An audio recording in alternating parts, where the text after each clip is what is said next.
चटपट खाने चटनी भरै भाडा नभएर यस्तो बिजो प्लास्टिकमा यसरी मोल्दैछ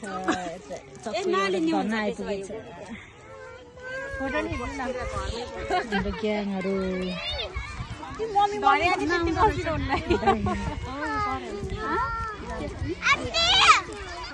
हेलो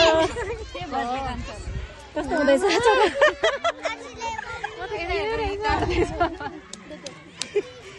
चटर मोल्ने तरिका यस्तो सन्जु दिदी के भएन टोलाउँदैछ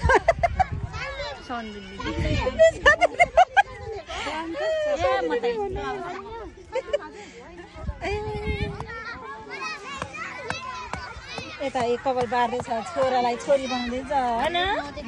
मेरो छोरा पनि